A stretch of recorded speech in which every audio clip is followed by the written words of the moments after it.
Hey everyone, John here. And today we're doing the same thing we always do on the channel. You're always coming to us for our legal takes. We're talking about EU laws because there's a new one coming into circulation in around 2 days' time that I think is really going to affect how we buy video games in the coming years. And this is, of course, PPWR, Packaging and Packaging Waste Regulation. So, as of the 12th of August 2026, this is mainly going to affect the packaging your things arrive in the mail. So you won't be able to get giant boxes with small items in. It's a law that tries to minimize the use of new materials, so most things have to be recycled, but also the space. More than 50% air will not be allowed under this law. So if you've ever bought something online and it's come in a box that's just way too large for the product, that will not be happening anymore. And this does affect many businesses.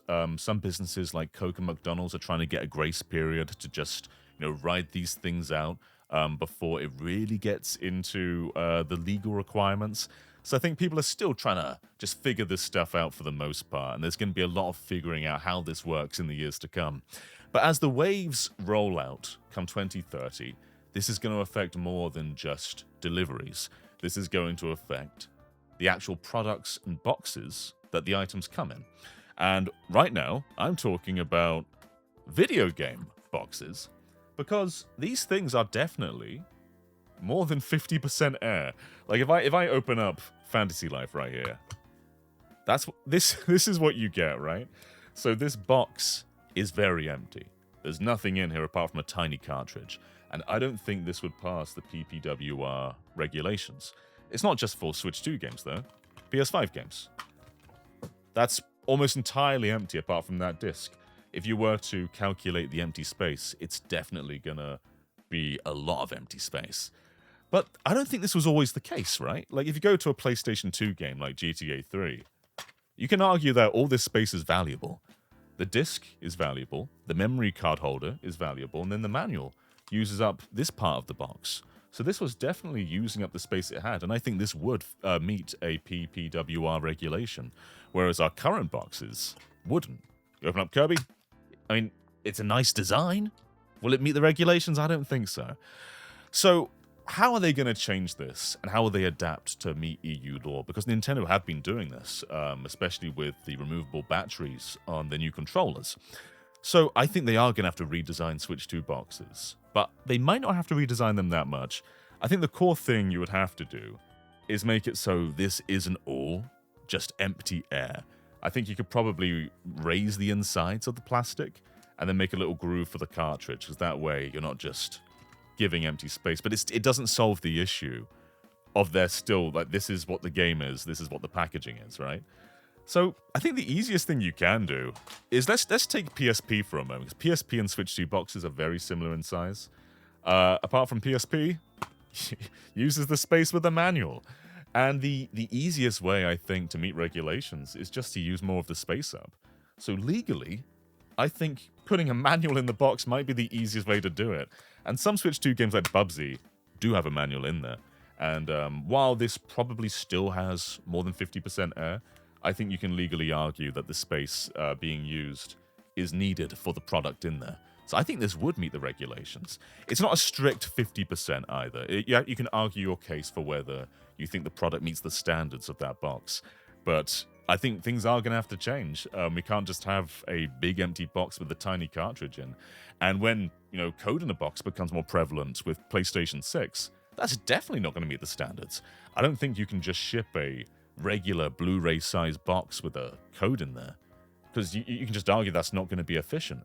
I think what PlayStation 6 might have to do is do what some digital-only distributors already do, which is give you a cardboard sleeve with a little rub-off, code there. I think that legally might be what they have to do, because I don't think you can argue that a box is a sufficient legal requirement for a little slip with a code on. But I think Nintendo can adapt. I don't think PlayStation can in their digital future. But it's going to be interesting to see how this, the domino effect, will this affect the global market, or will this just be an EU thing? This does affect Australia as well. But it's not a bad thing, though. there is definitely a lot of empty space in Switch 2 boxes, and being able to be more environmentally friendly and also just use that space better is a win-win. But it's definitely affecting small businesses as well, because many can just not adapt, and some are not distributing to the EU right now because they can't afford to redesign their products.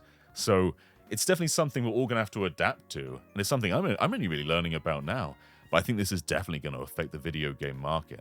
But it is just kind of funny that one way to meet the requirements to be more environmentally friendly is to put more in there, which is obviously the opposite of being more environmentally friendly. But yeah, the answer could, like, to just meet the requirements, could be go back to the past and just put more stuff in the box to argue that you're using that space. But also, another avenue we've not really explored is, what if you just change the boxes, right? Because right now, tiny cartridge, big box. Let's take the manual out to prove the point more.